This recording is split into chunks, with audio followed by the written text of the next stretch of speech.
It's important to understand when you look at this, you see a kid. When I look at him, I see a psychopath.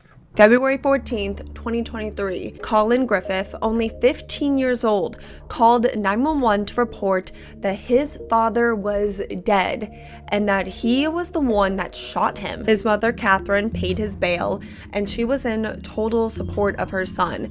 At the time, she could not possibly believe that her son was a cold-blooded killer. And after only living with his mom in Florida for 6 months, the police would receive their first call to the home that Collin was sharing with his mother. Collin told the staff at his new school that his mother and him had gotten in this big argument and that she pulled a gun on him, threatened to kill him and herself. With an accusation like that, the police had to get involved. But Collin's mother, Catherine, said that the accusation was all lies. That her son only did this to get back at her because he was mad at her because she had taken away his phone and his AirPods because he was failing some classes. Collin had to be removed from the home and he was temporarily placed with Child Protective Services. Collin was kept at the facility for 8 days before being released. But Collin was only released from this facility for a matter of minutes.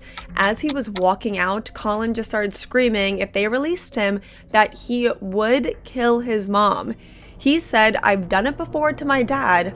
I know I can do it again." It was September 8th, 2024, the now 17-year-old Collin Griffith called 911 to report that him and his mother, 39-year-old Catherine Griffith, had gotten into a really long fight and that she came at him with a knife. And during the struggle, his mom accidentally fell on the knife and she was bleeding from her neck. When the first responding officers arrived, Collin was already standing outside waiting for him and he was covered in his mother's blood. But the officers say that Collin was calm, relaxed, that he was not upset, he was not stressed out, and he showed zero urgency for his injured mother. Tragically, Catherine was pronounced dead at the scene, and when they tried to ask Collin for some more information, like what happened here, all he calmly said to the officers were, "I know my rights.